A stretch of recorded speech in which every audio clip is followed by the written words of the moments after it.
Hello students, welcome back to my channel. Today, before physics examination, I am trying to cover whole book in one shot. So, you should cooperate with me. We will a little bit quick, otherwise we can't complete. Okay, first chapter. Okay, that is moment of force. So, what is moment of force? Force into perpendicular distance. इसका SI unit newton metre. Okay, then moment of force के बाद moment of couple. Moment of couple is defined as the product of either force into coupler. Okay, इसका ऐसा unit भी newton metre. Okay, then moment of couple का ऊपर एक छोटा सा न्यूमेरिकल आ सकता है. दो साइड से suppose this is a beam. मैंने कहा moment of couple is the product of either force. Suppose ये 10 न्यूटन, यहाँ पे 10 newton. It is feel moving about the point O. Suppose this is 2 metre. Okay, then moment of couple equal to either force 10 into 2. So that is 20 newton metre. That this is moment of couple. इसका बेहतर example opening and closing of water tap. Okay, then steering wheel, opening and closing of key, moment of couple complete. Then what is equilibrium? If a number of forces act on a body, but there is no change in its position of rest or uniform motion, then the body is said to be in equilibrium. So two types of equilibrium, एक static equilibrium, एक dynamic equilibrium. Static equilibrium means a book lying on the table.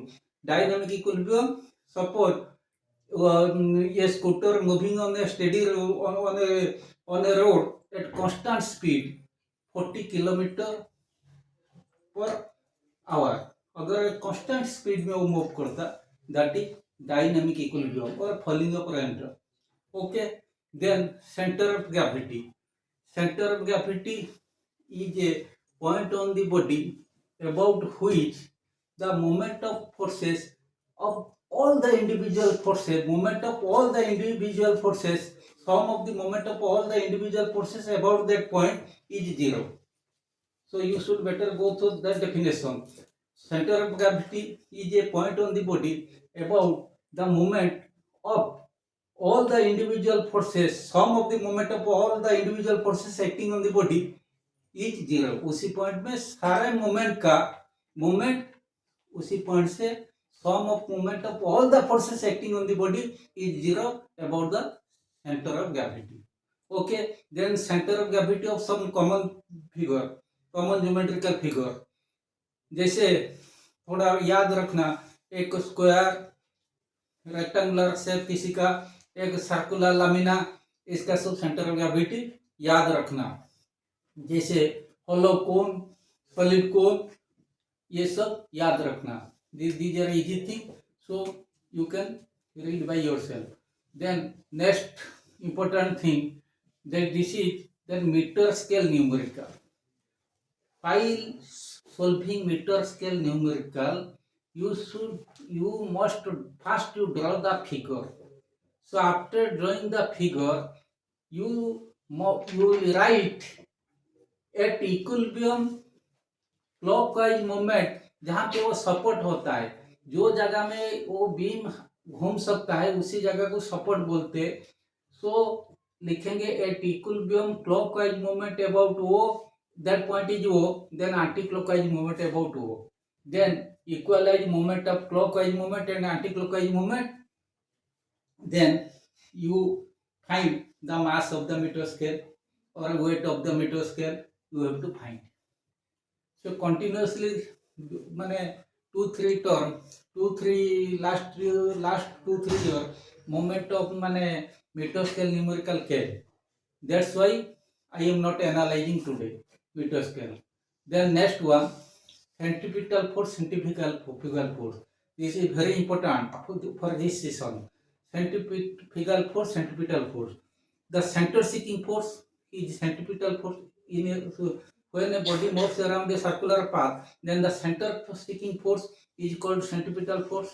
Then outer radiating force is called centrifugal force. Centripetal force is a real force, centrifugal force is a fictitious force. Okay. Then we can say during what is uniform circular motion? When a body moves along a circular path with its constant speed, then that type of motion is called uniform circular motion. During uniform circular motion, the speed remains constant, but the velocity is variable. That's why uniform circular motion is an accelerated motion. Okay. Then during uniform circular motion, the work done by the body, when a body undergo uniform circular motion, then the work done by the body is zero, because the angle between centripetal force and displacement vector is 90 degree. Okay. So uniform circular motion complete. Next होता है work power energy. In work power energy याद रखना, work done equal to force into displacement, और force and the distance covered by the body in the direction of applied force. So F into S is work done. इसका SI unit is joule. Okay. So work done के बाद हम देखेंगे, जो suppose A body moving in a direction making theta, so in that case work done is fs cos theta. When theta equal to 0 degree, cos 0 equal to 1, so maximum work done. When theta equal to 90 degree, cos 90 equal to 0, so work done equal to 0. When theta equal to 180 degree, cos 180 equal to -1, so in that case negative work. Negative work का example हम बेहतर example दे देते.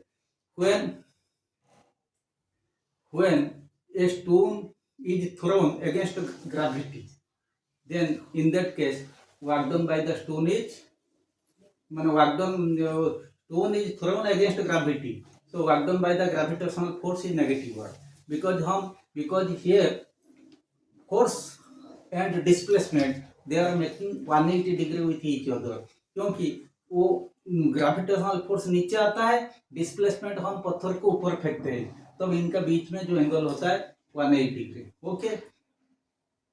Then ये complete हो गया. देन ये क्या होता है, kinetic energy, potential energy. Work and energy are same, because without expense of energy no work can be done, so both work and energy have same unit. Then potential energy and kinetic energy. Potential energy means mgh. We are dealing with gravitational potential energy. Unless otherwise specified, you can take potential energy as gravitational potential energy. Other type of potential energy also. So there माने elastic potential energy. So we will only concern with gravitational potential energy. That is mgh. Then kinetic energy equal to half mv square. Okay. So potential energy, kinetic energy, इसका ऊपर numerical आ सकता. थोड़ा important numerical में बताना चाहूंगा.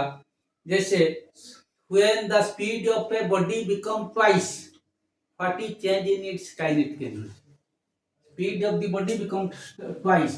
First हुआ था E1 equal to half m v1 square.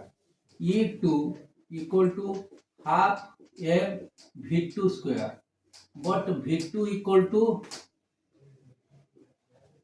2v1, imply E2 equal to half m into 2v1 का square equal to 4 into half m v1 square equal to 4e1, implies E2 equal to 4e1. तो kinetic energy become 4 time of the initial kinetic energy. इसी type का एक numerical I am anticipating for this exam. Then total energy remain constant for a free falling body. Just remember law of conservation of energy. Total mechanical energy remain constant. ये this portion is very important. So that derivation total energy at any point A B C प्रत्येक जगह में mgh होगा, हम ऐसे जानते हैं। ये एक बॉडी यहाँ पे ये B ये C, तो टोटल एनर्जी यहाँ पर भी mgh टोटल एनर्जी, यहाँ पर भी टोटल एनर्जी mgh, यहाँ पर भी टोटल एनर्जी mgh।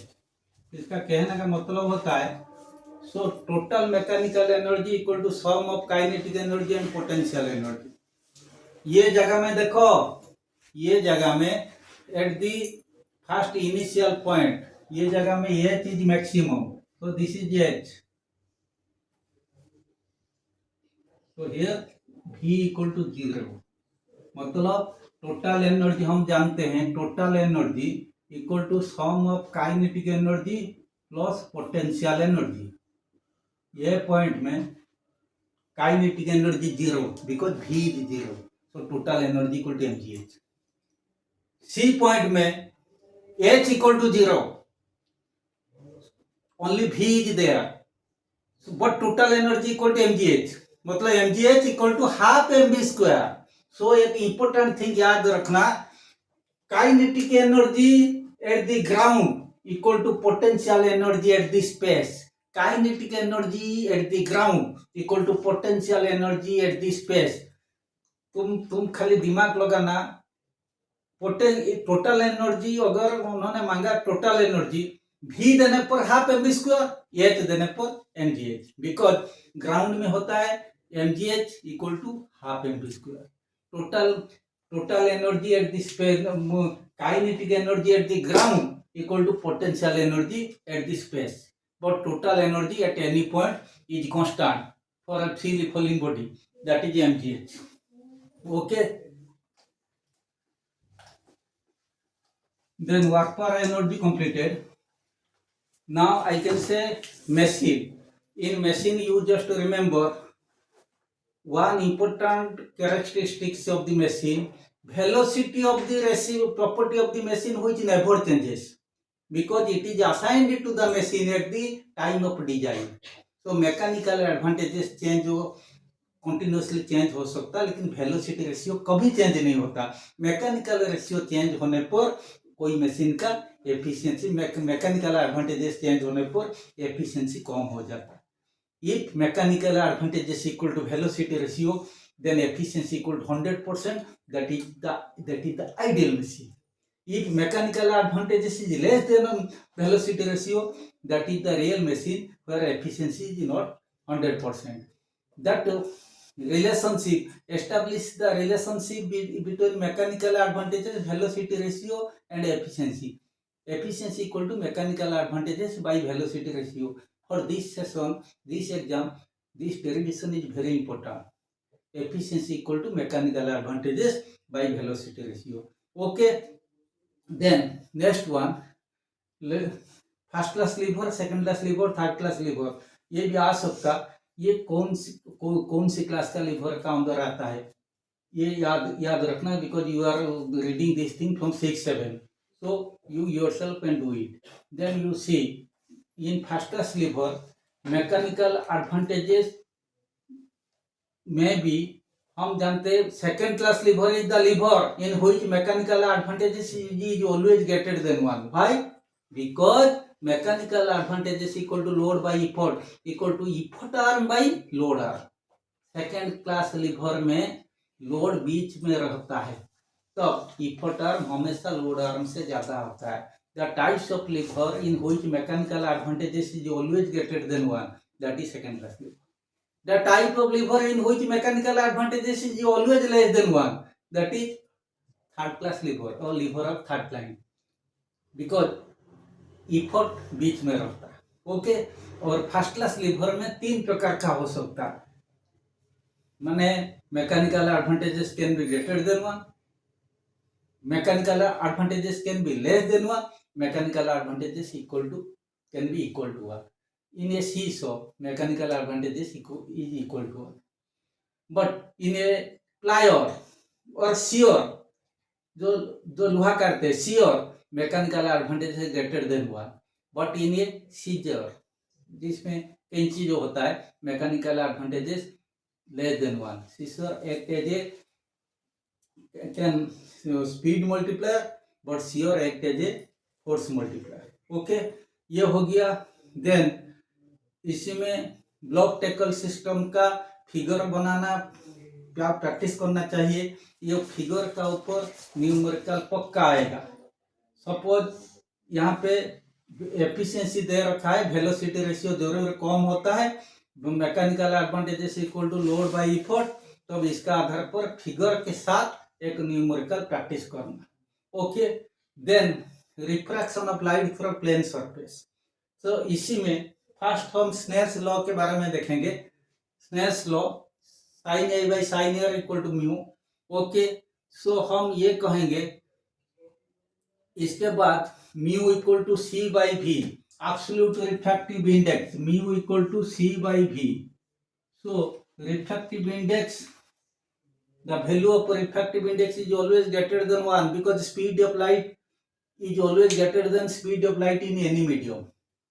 ओके, इसलिए रिफ्रैक्टिव इंडेक्स का वैल्यू हमेशा 1 से ज्यादा होता है. Refractive index has no unit because it is the ratio of same unit. Okay, तो इसका आधार पर एक न्यूमेरिकल आने का बहुत चांस होता है. इसके बाद mu 21 equal to 1 by mu 12.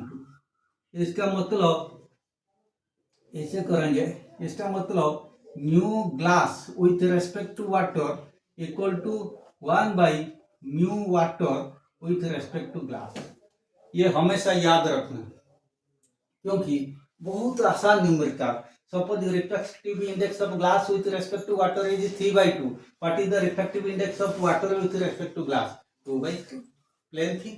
Okay, then एक न्यूमेरिकल भी ऐसा आ सकता, lambda dash equal to lambda by mu. Lambda मतलब वेवलेंथ. सपोज एक लाइट रे एक ग्लास का अंदर एंटर करता, ये लाइट रे ग्लास का अंदर एंटर करता, ये लाइट रे का वेवलेंथ होता है. वेवलेंथ ऑफ लाइट रे in air is lambda. What is the wavelength of light inside the glass? Lambda dash equal to lambda by mu, where mu equal to refractive index of glass. Okay, इसका ऊपर भी एक numerical आ सकता है. So then ये भी आ सकता, हम एक रेक्टेंगुलर ग्लास स्लैब का जो figure with lateral displacement, lateral displacement का ऊपर भी आ सकता. Factor depends, factor on which lateral displacement depends, ये भी आ सकता. लैटरल डिस्प्लेसमेंट के बाद हम देखेंगे नेक्स्ट होता है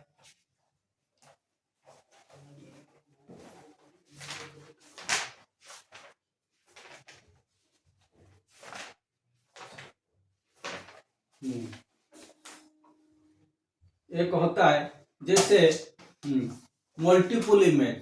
सपोज ग्लास स्लैब का ऊपर लाइट रे ऐसे आता है, माने ऐसे क्वेश्चन आएगा. मैं अभी फिगर खाली लाइटली बना देता हूं. सपोज एक थिक ग्लास स्लैब. ओके, ये this is the reflecting surface और मिरर.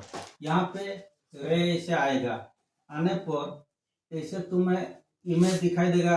ये A1, A2, A3. वो कहेगा व्हिच इमेज इज ब्राइटर, ऐसे सब इमेज जाता है.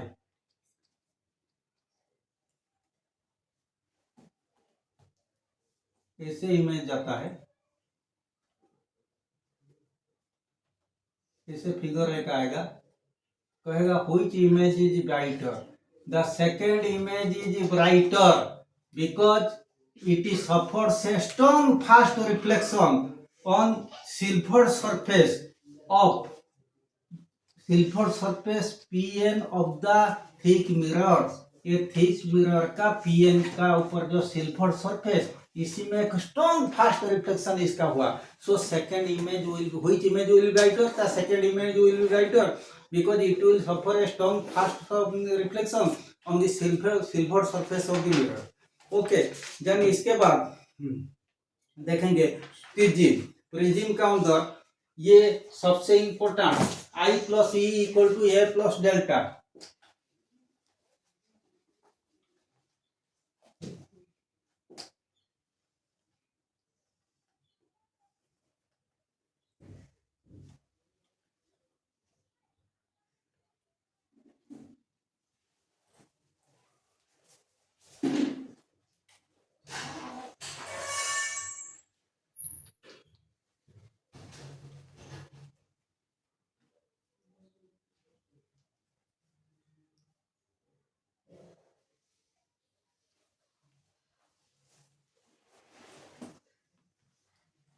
आई ये होता है ई, ये angle of the prism A, ये होता है delta. I plus E equal to A plus delta. Okay, ये याद रखना। वेल माने if I equal to E, then this is a equilateral prism. The PQ is parallel to the base BC. In this case, the deviation will be set minimum deviation. So we can say I equal to E. So in this case 2I equal to A plus delta हो जाएगा, delta M imply angle of the prism A equal to 2I minus A. इसका ऊपर भी एक numerical आ सकता है। वो तीन वेरिएबल से दो दे देंगे, एक तुम्हें निकलना पड़ेगा। ओके, ये कंप्लीट। देन प्रिज्म का ये हो गया, ये भी हम देखेंगे।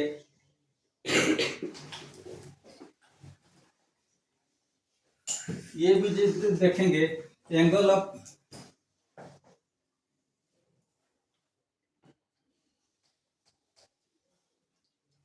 ये angle of deviation, angle of deviation delta, angle of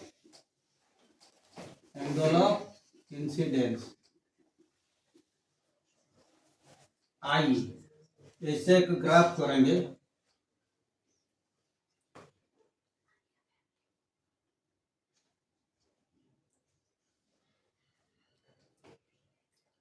ये delta mean. Experimentally, it is found if angle of incidence increases, angle of deviation decreases. But after a fixed value of angle of incidence, if angle of incidence if angle of incidence is further increased, then angle of deviation will not decrease but increase. That value of angle of incidence is known as angle of minimum deviation. Okay, ये भी important, इसका ऊपर भी numerical आ सकता। Then apparent depth and real depth, इसका ऊपर भी न्यूमेरिकल आ सकता।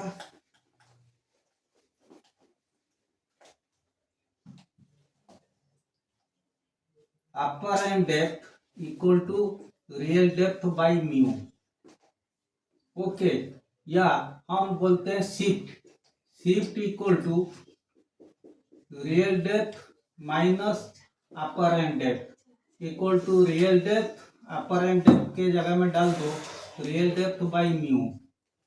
सो this equal to real depth into 1 by mu, 1 minus 1 by mu. तो इसका ऊपर भी न्यूमेरिकल आ सकता, अपर एंड डेप्थ शिफ्ट। तो ये तो आराम से हो जाएगा। देन इसके बाद हम कहेंगे total internal reflection,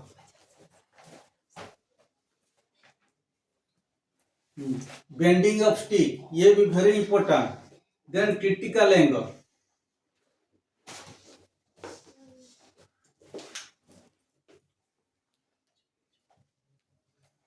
bending of stick का फिगर तुम लोग को याद रखना पड़ेगा, ये बहुत important.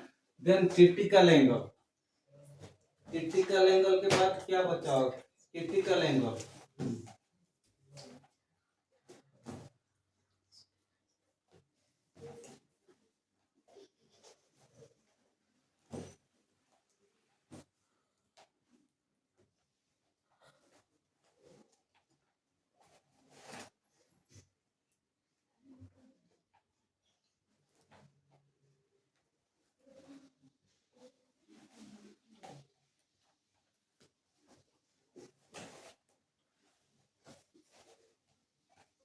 Critical angle is the angle of incidence. This is C means critical angle. Critical angle is the angle of incidence in the denser medium for which the angle of refraction in the rarer medium is 90 degree. Suppose ये medium 1, ये medium 2. So we can write mu 21 equal to sin I by sin R. Implies mu 21 equal to sin I by sin 90 implies mu 21 equal to sin I, but I equal to C equal to sin C implies mu 21 equal to sin C equal to 1 by cosec C.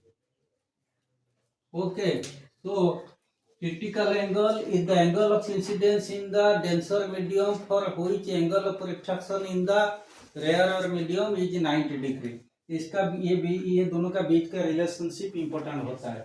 Okay, then total internal reflection.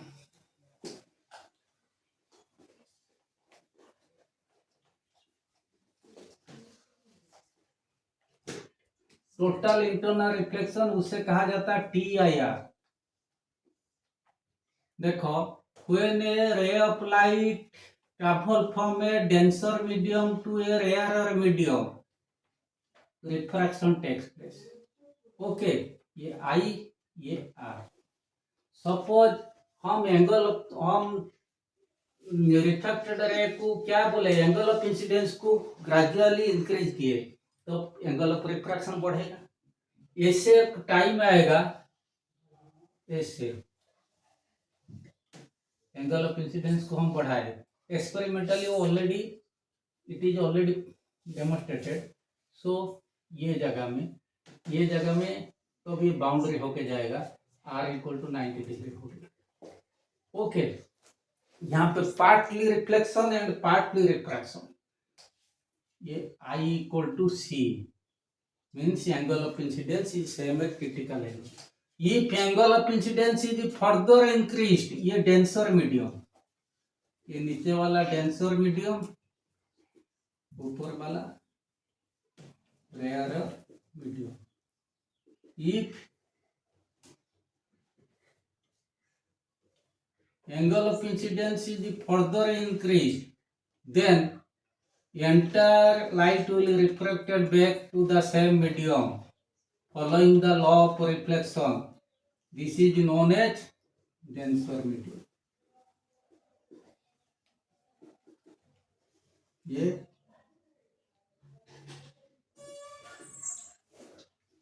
This is known as total internal reflection.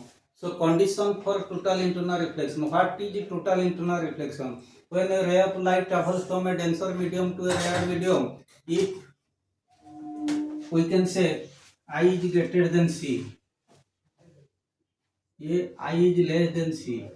When a ray of light travels from a denser medium to a rarer medium, then angle of incidence in the denser medium is greater than the critical angle for the pair of media. Then the entire light is reflected back to the same medium. Such phenomenon is known as total internal reflection.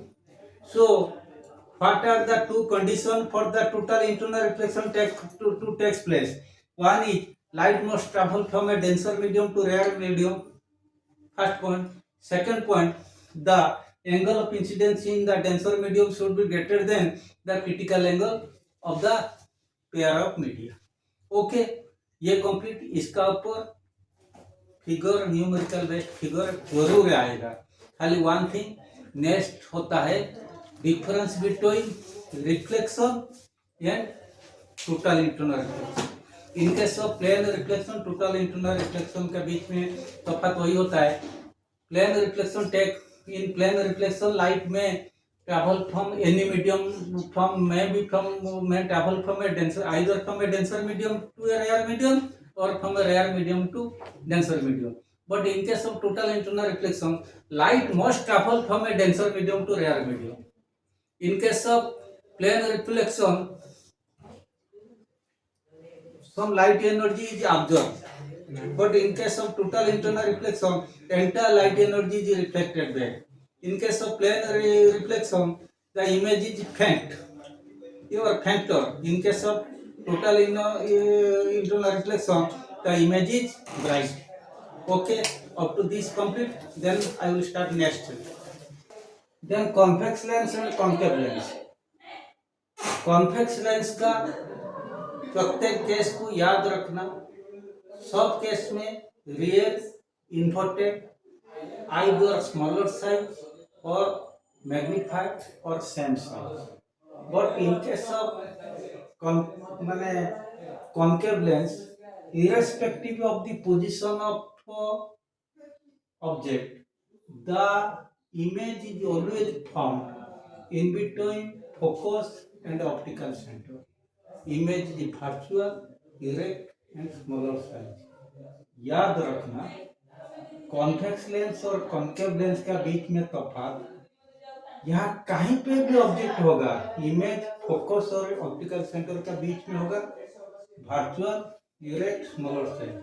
But in case of convex lens, मैंने एक case जो last case बताया जिसमें खाली virtual image होगा, virtual, erect and magnified. नहीं तो in all other cases at infinity, at 2f, beyond 2f, between f and 2f, in every cases the image will be real, inverted, either smaller size or same size or bigger size. But in last case, मतलब this case, when the object is in between focus and optical center, the image is virtual, erect and magnified. Otherwise, in every cases, the image is real, inverted and either smaller size or bigger size or same size. Same size. Okay. Then electromagnetic spectrum. Electromagnetic spectrum में दो ही चीज, infrared radiation और ultraviolet radiation. Infrared radiation को इसका property, इसका uses, ultraviolet radiation का भी property uses. Infrared radiation माने infrared radiation cannot be passed, cannot be tested in glass prism because it is absorbed in glass prism. It is tested in Russell prism. And ultraviolet radiation के case में भी वही होता है. It cannot be tested in glass prism because it is absorbed in the glass prism. However, it is tested in quartz prism because it is not absorbed in the quartz prism. Then ये सबका property और wavelength, property, application, source, इसका ऊपर ध्यान देना. I think you can easily cover this. Okay. Then next one, scattering. Scattering में होता है, एक इम्पोर्टेंट चीज बता देता हूँ. Why sky appears blue? Sky appears blue because when light ray comes from the sun, the blue end of light due to short wavelength scattered more in comparison to the red end of light. That's why the sky appears blue. The red end of light comes to us, but the blue end of light scattered all across the sky. So ये होता है what is scattering, what is spectrum. ये सब चीज याद रखना थोड़ा. Spectrum किसको बोलेंगे, स्कैटरिंग किसको कहेंगे, ये सब थोड़ा इम्पोर्टेंट होता है. ओके. देन इसके बाद हम देखेंगे साउंड. साउंड में what is echo, what is the minimum distance for the formation of echo, name to condition for which echo is produced. Okay. Then ये होता है how birds detect their sound using ultrasonic wave. ये हो जाने पर हम इसका ऊपर न्यूमेरिकल करेंगे. तो इको का ऊपर D equal to VT/2. Sonar, sound navigation and ranging and echo depth sounding, ये सब इम्पोर्टेंट होते हैं. इसके बाद Then characteristics of sound, loudness amplitude का ऊपर डिपेंड करता है, loudness is square of amplitude. Okay, then pitch is the characteristic property which depends upon frequency of vibration. Pitch frequency का ऊपर डिपेंड करता है. Higher the pitch, stiller is the sound. Lower the pitch, fainter is the sound. और then pitch के बाद हो गया quality और timbre. Quality और timbre it depends upon the wave. Okay, then ये noise और ये क्या होता है, नॉइज और म्यूजिक का बीच में डिफरेंस क्या होता है. Music soft audible sound with माने which is pleasant to our ear is called noise. Then soft regular sound which is pleasant to our ear is called माने music. Then harsh irritating sound which is unpleasant to our ear is called noise. Okay, तो ये lesson complete हो गया. तो अब इसके बाद हम देखेंगे साउंड का ऊपर बेहतर चीज आ सकता ये जो पेंडुलम वाला. ओके, तो अब इसका ऊपर थोड़ा ध्यान दिया जाए. पेंडुलम वाला साउंड ऊपर बहुत चीज होते हैं. जैसे ये चीज होता है 3 different mode of vibration of string L. इसको मिडिल में तब ये इसका जो होता है दिस टाइप, जैसे इस टाइप का होता है साउंड में न्यूमेरिक का. इसका ऊपर ध्यान दिया जाए. ऐसे सपोज वाइब्रेशन ऑफ स्ट्रिंग ऐसे 3 लूप वाला. ओके, 1 2 3, एक 3 लूप वाला, एक 2 लूप वाला.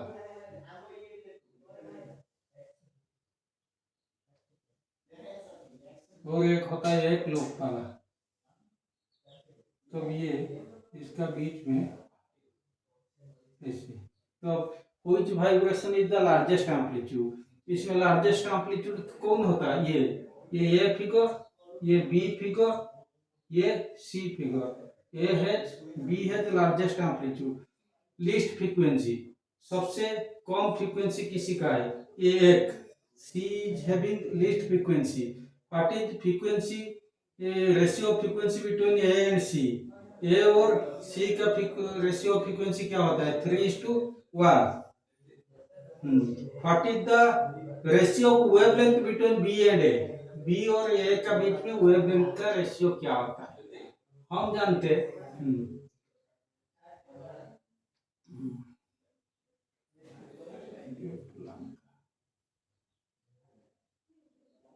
V equal to F lambda.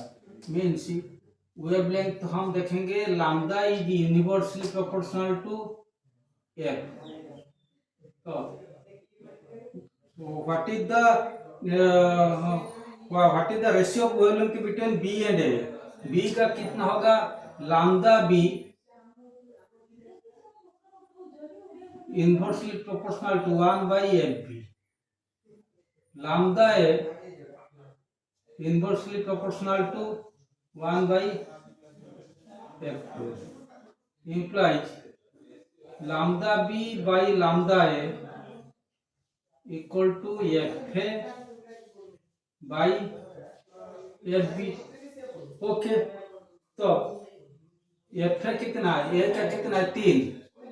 तो अब इसका 3, fb कितना है 2. implies lambda B by lambda A equal to 3:2. Okay, ये आ सकता. इसके बाद इलेक्ट्रिसिटी.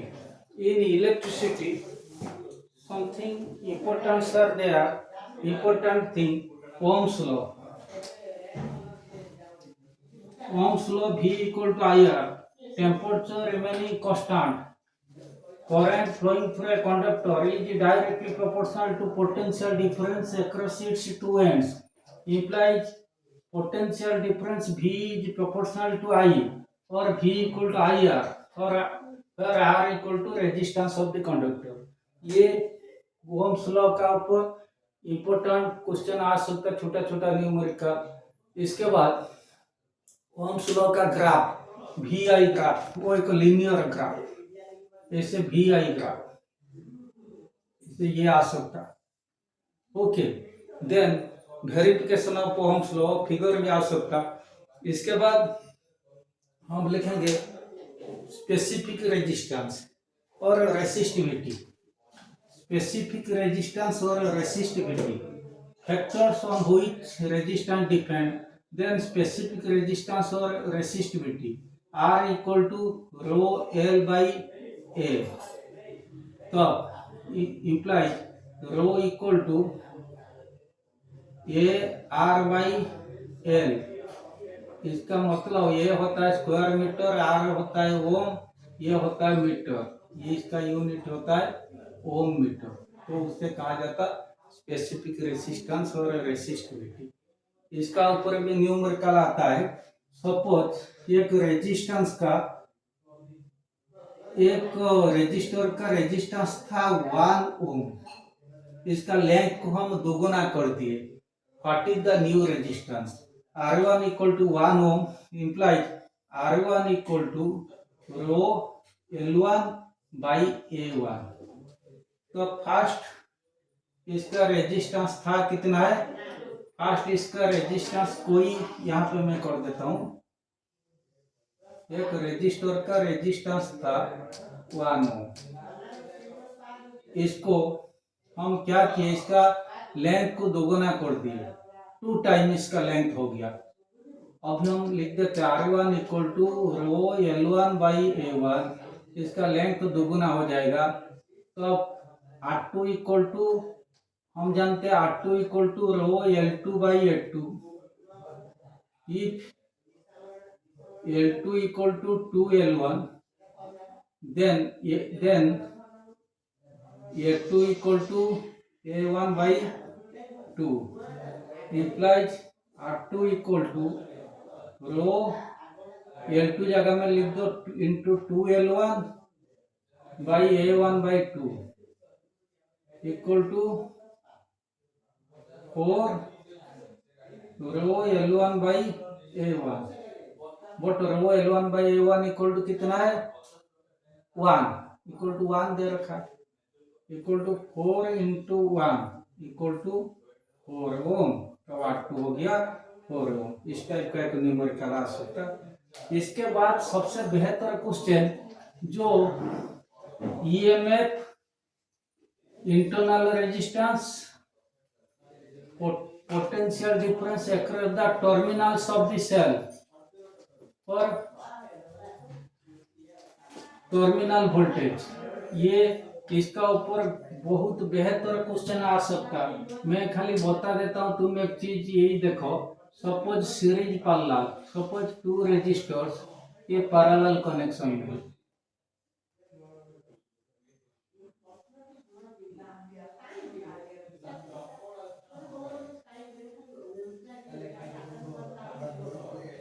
ये E, okay, E equal to suppose 6 volt.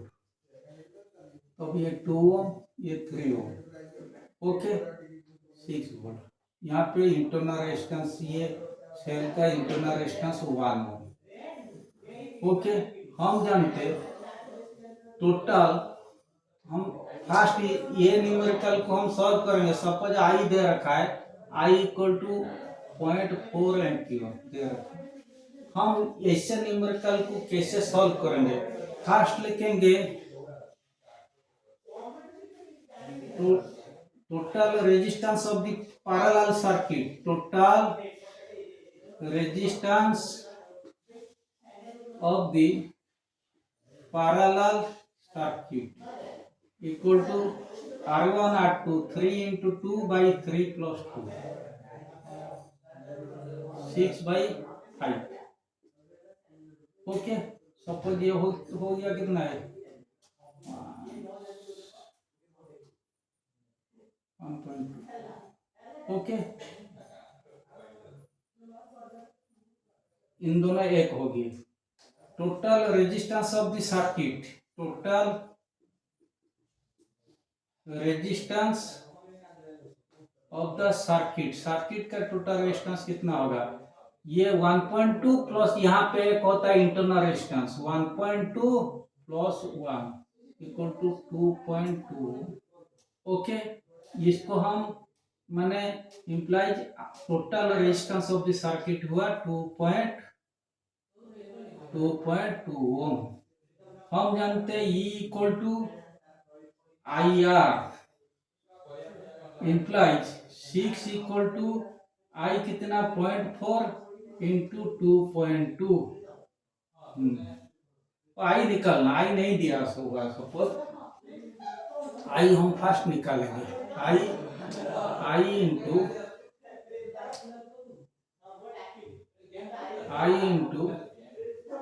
2.2, तो आई निकल जाएगा।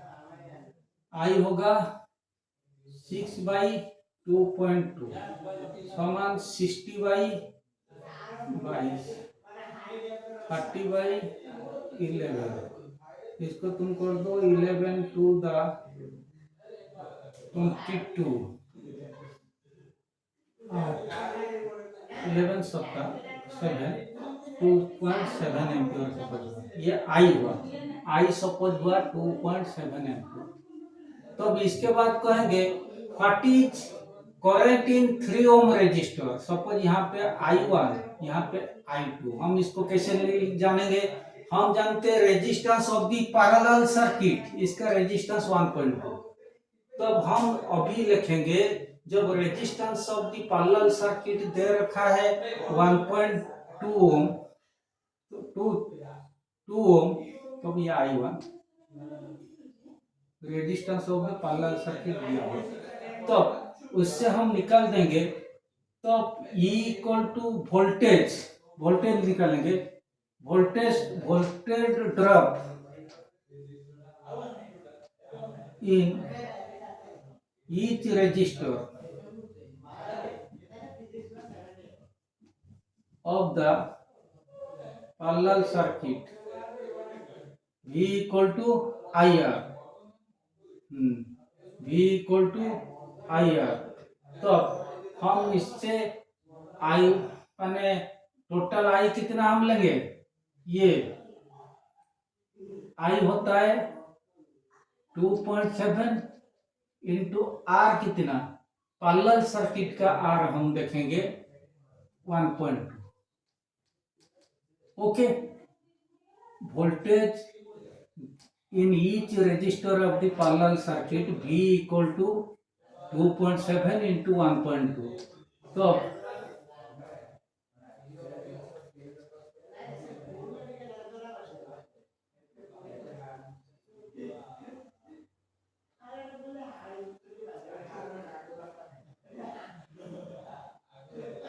3.24 वोल्टेज, तो पैरेलल सर्किट का वोल्टेज इतना हुआ। तो इसका वोल्टेज भी मिल गया 3.24 वोल्टेज, इसका वोल्टेज भी मिल गया 3.24 वोल्टेज। अभी I1 निकालिए, तो current in 3 ohm resistor V equal to IR, I1 equal to V by R।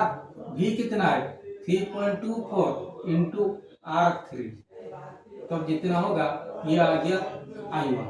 Then I2 निकालेंगे, I2 भी निकाल देंगे V बाई R2 बा I2 equal to I minus I1, जितना आएगा वो I2 निकल जाएगा। तब ऐसे करना, कोई भी इलेक्ट्रिसिटी में अगर पैरेलल सर्किट दे रखा है, पहले इन दोनों को एक कर देना, total resistance of the parallel circuit एक सर्किट होगी। इसके बाद total resistance of the circuit, total resistance of the circuit, इसको प्लस कर देना इंटरनल रेजिस्टेंस को। तो टोटल रेजिस्टेंस निकल जाने पर आई निकालना, आई निकालने के बाद हम उसी आई को यहाँ इस्तेमाल करेंगे। तो voltage drop across each resistor V equal to IR, ये पैरेलल सर्किट का जो आर होता है उसी को ले लेंगे, ये आई इस्तेमाल हो जाएगा। तो current in each resistor of the parallel circuit आ जाएगा।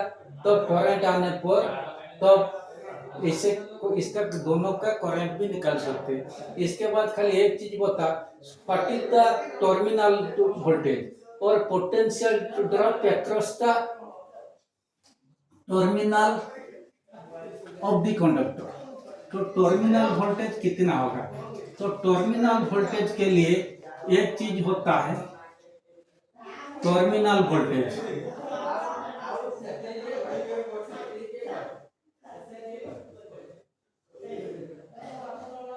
V equal to E minus I R, I into small r. मतलब सेल में जो वोल्टेज ड्रॉप होता है उसी को माइनस कर देने पर जो होता है टर्मिनल वोल्टेज इक्वल टू ई कितना 6 माइनस आई कितना 2.7 इंटू आर होता है 1 इक्वल टू 6 माइनस 2.7 जितना होगा ये हो गया terminal voltage of this. Okay, terminal voltage होता है E minus I are. Okay, सब यहाँ तक हो गया।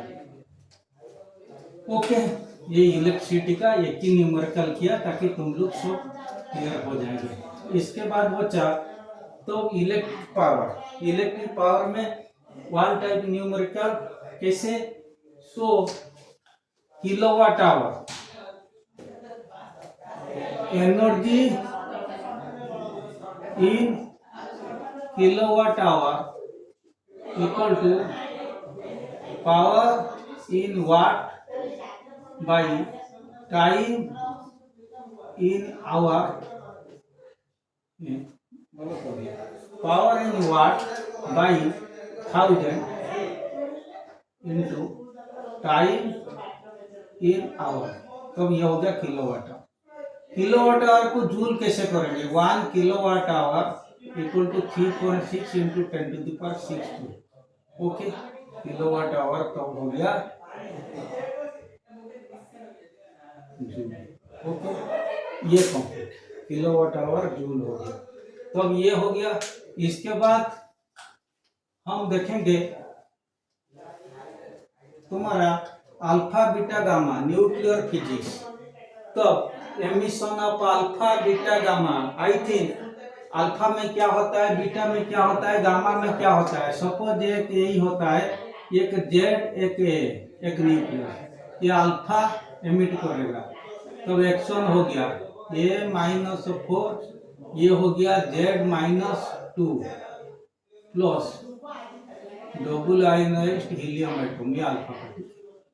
बीटा निकालने पर ये बीटा, ये x1, ये होता है z+1, ये होता है a, ये कांस्टेंट रहेगा चेंज नहीं होगा, प्लस e -1 0।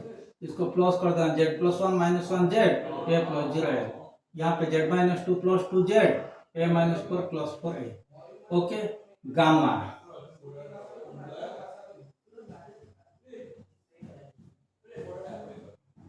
तो x1 इसमें कुछ चेंज नहीं होगा, z a प्लस ओके, इतने अल्फा बीटा गामा ये पोर्शन कॉमन। देन कैलोरीमेट्री, इन कैलोरीमेट्री याद रखना heat lost bye hot body equal to heat gained by cold body. This is the principle of calorimetry. Suppose every numericals are based on this problem. Suppose ये cold water, इसका temperature suppose 20 degree Celsius. एक hot metal को हम यहाँ पे डालेंगे, hot metal, इसका temperature 50 degree Celsius. इसको डालने पर ऐसे फाइनल टेम्परेचर हो गया T। ओके, तो हम इसका C दे रखा है, वाटर का C दे रखा है, तो अब हम कहेंगे तब ये हो गया, ये पहले T1 था, ये इसको T1 कर दो, इसको T2 कर दो। हम कहेंगे heat lost by hot metal equal to heat gained by cold water. Hot metal का क्या होता है, mc डेल्टा टी, इसका मास दे रखा है। Heat lost by hot metal mc delta T, मतलब इसको जब यहाँ पे डालें इसका टेम्परेचर कम होकर टी हो गया, तब हमें टी निकालना। कैसे निकालेंगे, heat lost by hot metal mc 50 minus T, heat gain by cold water equal to mc cold water का गेन हुआ हीट T माइनस 20। ओके, तब इसका पहले 20 था, ये T को बढ़ा, तो इससे T निकल जाएगा। According to principle of calorimetry, heat lost by hot metal equal to heat gain by cold water. Suppose ये मेटल नहीं है, ये आइस, ये क्या होता है, आइस। तो यहाँ पे लाटेंट हीट लेंगे, तो आइस मतलब आइस, ये आइस, इसका एम दे रखा है, ये 0 डिग्री। सपोज इसका टेम्परेचर, ये मास ऑफ आइस निकालेंगे, temperature suppose final temperature 5 degree Celsius. हम इसको जब इसमें डालेंगे, latent heat gained by ice to change from ice at 0 to water at 0, the latent heat gained by ice during melting ml, melt होके वो 0 हो गया। फिर mc डेल्टा टी 5 माइनस 0, ये c होगा, वाटर का लेंगे 4.2 जूल पर केजी केल्विन और ग्राम केल्विन। ये l होता है आइस का 336 जूल पर ग्राम। ओके, तब एम निकालेंगे, तब ये हीट गेन ये हो गया। Then heat lost, latent heat gain किया, लाटेंट हीट गेन करने पर लाटेंट हीट गेन, ये hot water,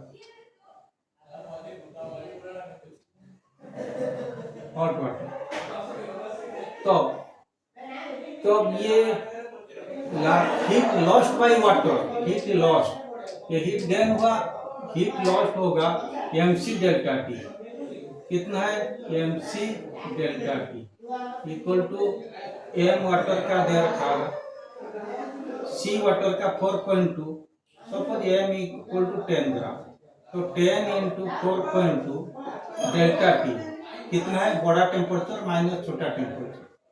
okay, so heat lost equal to heat gain, अगर हम करेंगे बाय प्रिंसिपल ऑफ कैलोरीमेट्री, तो name can be found.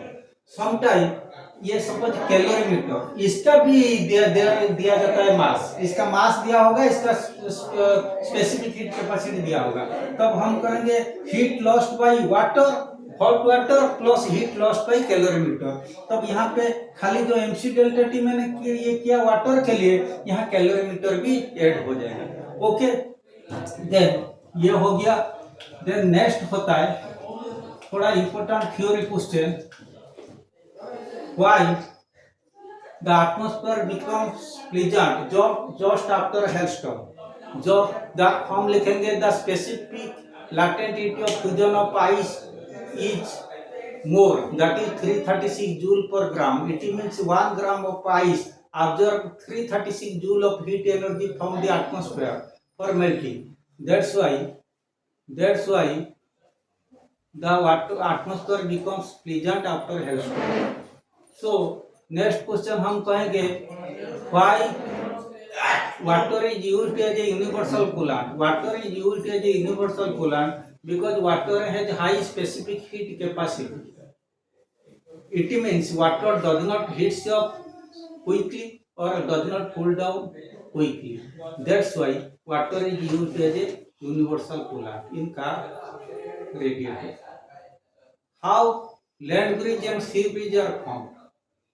The specific heat capacity of water is more. Now it is nearly 5 times more than that of the sand. That's why sand heats up and cool down 5 times faster than that of water. This differential heating and cooling of land and water causes land bridge and sea bridge. So all important portion from this put some completed calorimetry. Only one होता है electromagnetism. So electromagnetism में मैं तुम लोग को बताता हूँ. First होता है Flemish left hand rule. Stretch your left hand in such a manner. ऐसे तुम पढ़ेंगे. सो ये होता है direction of index finger, direction of magnetic field. Then the middle finger direction of current. Then the thumb will indicate the direction of motion of the conductor. So what is a current carrying conductor inside a magnetic field produces a force. Okay, a current carrying conductor inside a magnetic field experiences a force. So an electric motor is based on this principle. वो हम लोग का course में DC motor. So DC what is the principle on which an electric motor work. A motor is a device which convert electrical energy to mechanical energy. What is the principle in which an electric motor work.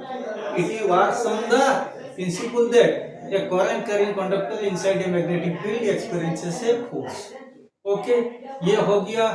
होने पर हम कहेंगे तो what is the direction, how can you find the direction of motion of the conductor by using Fleming's left hand rule. Okay, so motor में भी हो सकता. हम कहेंगे the force experienced by the conductor or coil inside the magnetic field depend upon F equal to IBL, strength of current, B equal to strength of magnetic field, L equal to length of the conductor.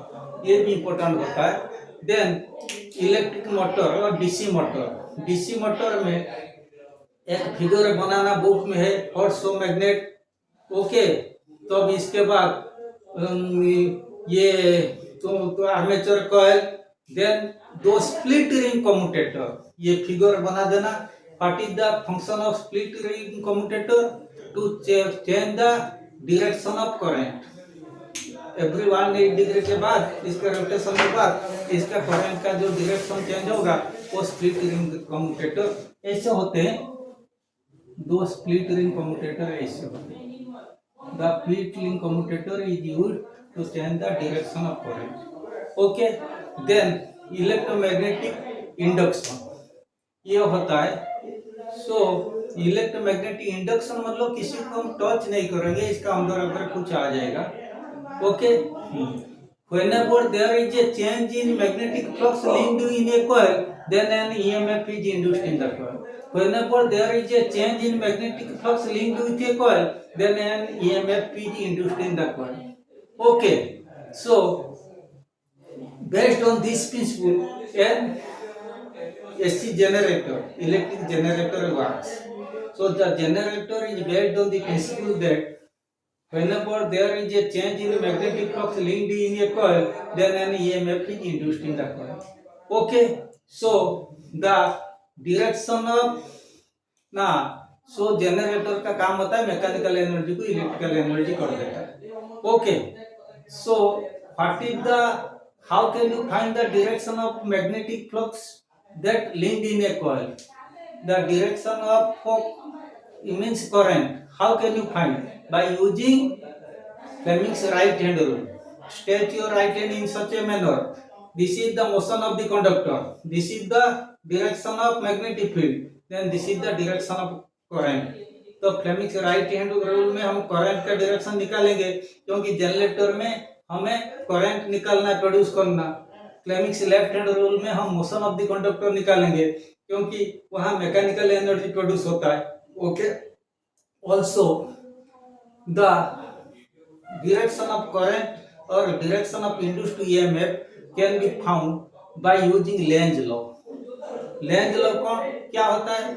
Lenz law means EMF induced in a coil will have a tendency to oppose the cause that produced it. EMF induced in a coil has a tendency to oppose the cause that produced it. जो उससे produce किया था उसी को oppose करेगा, इसका tendency वही होता है. Okay, so in Lenz law, the law of conservation of energy is established because the mechanical energy produced due to motion of the magnet is converted into the electrical energy in the coil. So in Lenz's law, the law of conservation of energy is established. Okay, so इसका भी generator DC motor या AC generator वहाँ split ring नहीं होता है, वो क्या होता है। तो अब इसका फिगर भी थोड़ा टाइम टेकिंग, तो अब इसके लिए मैं बता देता हूँ।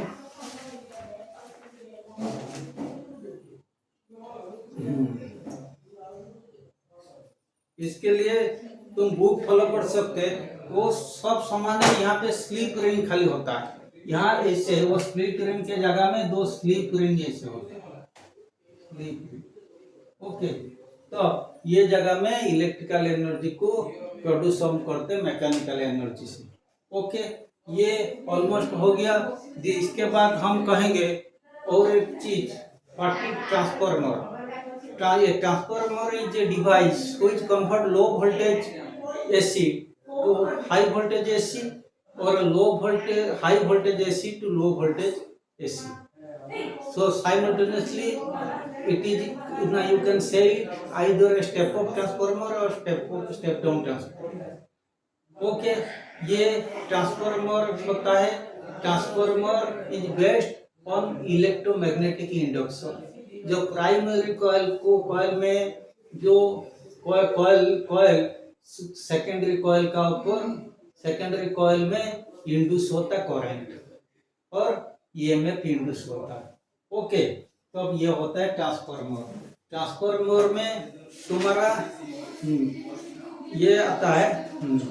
ट्रांसफार्मर डीसी में हम यूज नहीं कर सकते because there is no change in induced EMF और करंट चेंज नहीं होगा, इसलिए transformer can not be used in DC. Okay, तो इसके बाद ट्रांसफार्मर में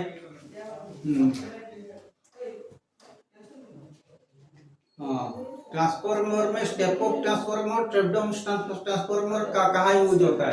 स्टेप अप ट्रांसफार्मर यूज होता है television, wireless set, x ray tube.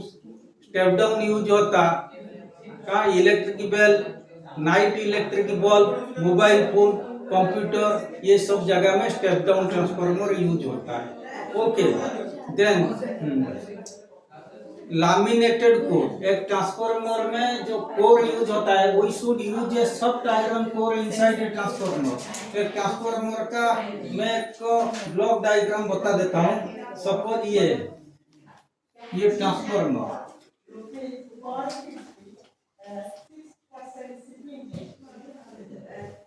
ऐसे आएगा, खाली ऐसे फिगर भी आ सकता है, एक आध बार आया। तो अब ये ऐसे आया, तो इसी में हम कहेंगे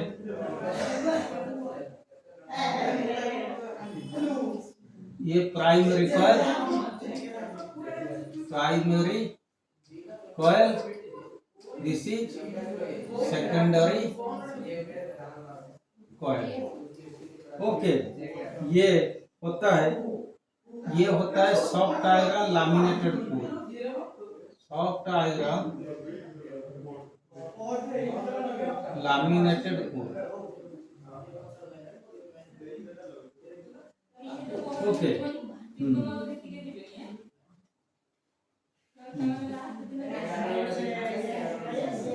तो ये टू लैमिनेटेड कोर मतलब ऐसे, इसको लैमिनेटेड यहाँ तो हमें देखा नहीं सकता, इससे लैमिनेटेड कोर होता है।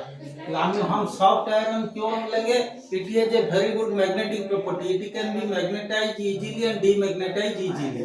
सो इसीलिए हम जैसे सोलेनॉइड का अंदर लेते हैं क्या होता है सॉफ्ट आयरन कोर।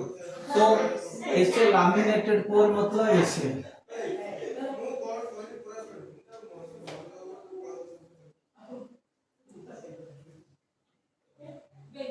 ऐसे होने पर so to reduce the eddy current loss means माने ये कोर को हम ईएमएफ प्रोवाइड नहीं करते, हम सेकेंडरी कॉइल को माने ईएमएफ प्रोवाइड करते, लेकिन ये क्या होता है कुछ इसका अंदर भी और ईएमएफ स्टोर हो जाता है। तब इसीलिए हम जानबूझ के इसको थोड़ा काटा काटा ऐसे करते कटिंग तब सो दैट लैमिनेटेड कोर को हम कोर तो सॉफ्ट आयरन कोर यूज करना ही पड़ेगा, लेकिन फिर भी हम माने एडी करंट लॉस को माने बंद करने के लिए, थोड़ा रिड्यूस करने के लिए हम लैमिनेटेड को लेते हैं। ओके, अच्छा, the core is made up of soft iron so that to reduce hysteresis loss.